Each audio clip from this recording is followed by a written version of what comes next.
Wanted to make mention of a excellent function that I attended on Saturday night, convened by the Greek Australian Society, that is GAS. The president of that organisation, George Mlokas, organised an excellent evening. It was attended by the Greek Orthodox Archbishop, the Minister for Multiculturalism, Stephen Camper, the Member for Prospect, Hugh McDermott, the Leader of the Opposition, Mark Speakman, the Member for Oatley, Mark Couré, and many other dignitaries from the Greek community. It was a celebration of that organisation's 5th year, an organisation that was formed to bring the Greek community together and celebrate the contribution that that community makes to what is a very diverse and vibrant multicultural New South Wales.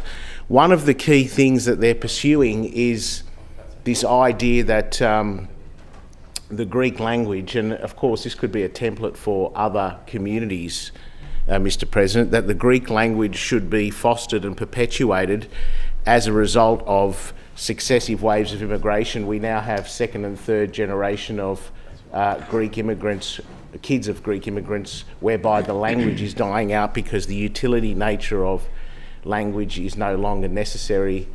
And therefore it takes a proactive approach from government to make sure that language gets perpetuated.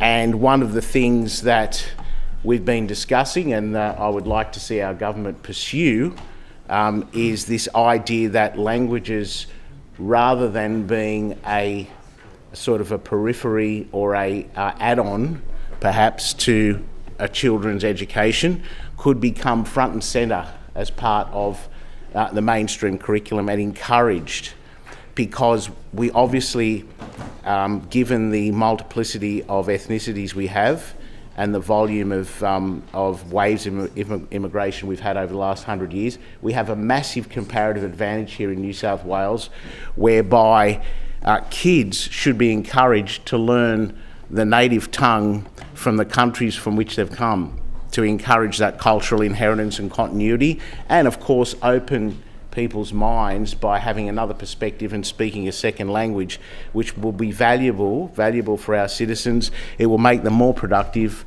more open to the rest of the world, and culturally enrich us. So I want to thank the President, George Mlokas, and the previous President, George Sihoyos, for an excellent organisation. They put on a great night, but particularly make mention of this project about language becoming front and centre and a comparative advantage for New South Wales.